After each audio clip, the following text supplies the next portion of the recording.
Allingham with the Virtual Weber Bullet. Today I'm doing something I've never done before. I'm revisiting a product review that I did in July 2018 for American Barbecue Company Brisket Burnt Ends with classic barbecue sauce. I reviewed the product and I gave it what I call a half thumb up. It wasn't a thumbs down and it wasn't a thumbs up. The pros of the product from that review, and by the way, we'll have a link in the description of this video if you want to go back and watch that review, but the pros were that it had chunks of whole brisket flat, had decent flavor, the sauce tasted pretty good, and it came in a separate packet so you could control how much you added to the meat. But the cons were that the chunks of meat were really huge. I thought they were way too large for burnt ends. The meat was tight, it wasn't tender, and I didn't think it was really a great example of a brisket burnt end. I thought that using brisket point would have been better. It would have been more tender, and it would have been more of what I would expect, at least from a brisket burnt end. Now, not too long ago, I was contacted by someone named Eldon who had watched my review on YouTube, and he writes, "Chris, I enjoyed your YouTube review of the American Barbecue Company burnt brisket ends. However, you mentioned the meat was tough and not tender. I followed the directions and heated the meat in the oven for 20 minutes at 350 degrees, and the meat was exquisite. I've had 3 packages of this product, and each and every one, when heated according to the directions, was excellent. I can't help but think your doubling the heating time in the oven caused the meat to be tough. If you try this product again, I suggest 20 minutes at 350 per the suggested directions, and then possibly revise your YouTube rating if necessary." So going back to that original review, I did place my meat into a bowl, which maybe was a little bit too deep. The meat was sort of piled up on itself, and I did heat it in the oven for 350 degrees for 20 minutes. And when I measured the temperature, it was very low. The meat really hadn't been heated through thoroughly, and I was shooting for a temperature of 140 degrees. The package doesn't indicate what temperature to heat it to. It just says try 350 for 20 minutes until product is heated thoroughly, and heated thoroughly is not defined. So I chose 140 as my heated thoroughly temperature, and it took me over 40 minutes to get to 147. Now, I will grant you that I let that go longer than even I wanted. I was shooting for 140. Time got away from me. When I got back to it, the meat was at 147. I still don't think 147 is a particularly high internal temperature for reheating a product like this. Oftentimes they'll say for food safety, they want you to go to 160 degrees. So in any event, I think frankly, the heating method I used was not so much the problem in terms of the meat itself. I think the meat was just tight and tough, and I think I may have gotten a bad example of it. But my heating process can be improved for sure. So based on this contact from Eldon, I decided I'd go back to Costco and buy another package of this product and give it a try again and let you know what I thought. Well, first of all, I couldn't find it at Costco. Apparently my Costco stopped carrying it. I don't think that my review was so powerful that they stopped carrying it, but in any event, it was gone for a couple of times when I went to Costco, but I finally did find it on my 3rd visit, and I did buy a package of it, and I brought it home and I prepared it again. Here you can see the product in the packaging. It sells for $8.99 a pound at the time I bought it, and the package contained about 1 3/4 pound of meat. Here's the product with the outer sleeve removed. It's a package of cryovac brisket on the left and a packet of sauce on the right.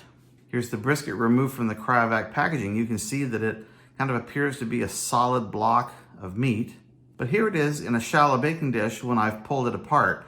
Now, I will point out that you'll see it does look as if this meat is a bit shredded. I didn't intentionally do that. This meat clearly was a lot more tender than the meat I had in my first go around. First time the meat came out just as large solid chunks that didn't shred it at all. Here it sort of naturally shredded as I tried to pull the pieces apart as they were sort of smashed together in the cryovac. So this was a promising sign even at this point in the process. Per the instructions, I added 1/2 cup of water to my baking dish, and I covered it with aluminum foil, placed it in a 350 degree oven for 20 minutes. At the end of 20 minutes, I measured the internal temperature with my instant read thermometer, and I had large chunks of meats that were not even up to 100 degrees Fahrenheit. Again, for me, that was not an adequate reheating temperature. I wasn't shooting for 140 this time, but 100 and below was not adequate. So put it back in the oven for another 5 minutes at 350. And when I measured the second time, I had pieces that were now in the 120 to 130 degree range, which I felt was an adequate reheating temperature. While the meat was heating in the oven, I prepared the sauce per the instructions, put them in a pot of boiling water that I removed from the heat, and let that sauce soak in that for a while to heat it up. Once the meat was heated thoroughly to my liking, I placed it in this bowl. You can see how that looked. And I took some of the sauce and I put a little bit of it over the top. I didn't drown it, but just enough for my liking. And this is how it came out looking at the end of the process.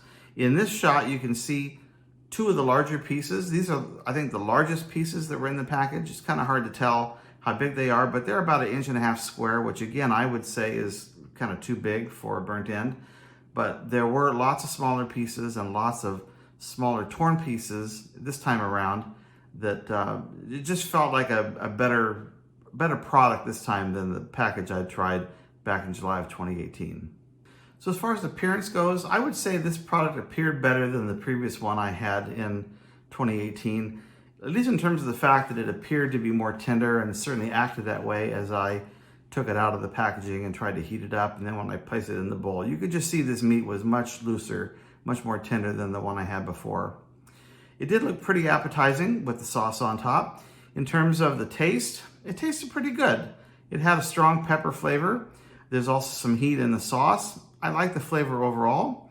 I'm not saying that you couldn't make something better yourself in the backyard, but this is something you're buying at Costco, and so you have to judge it as such. So the taste was good, sauce was good, and tenderness, I can't complain about the tenderness. It was sort of kind of fall apart. Some of the pieces were beginning to fall apart, and I think that's what most consumers would expect in a product like this. And given that last time I had meat that was very tight and not tender, this was a pleasant surprise for me. And I have to say that we ate the whole thing, me and my wife. So I'm not going to say it's delicious. I'm going to say that it's good for what it is. I'm going to give it, this time around, a thumbs up. American Barbecue Company brisket burnt ends at Costco. I'm going to give it a thumbs up, a qualified thumbs up for what it is.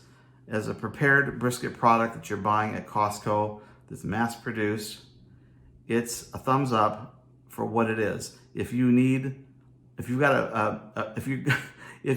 desperate for some burnt ends and you don't want to make them yourself, this is not a bad choice.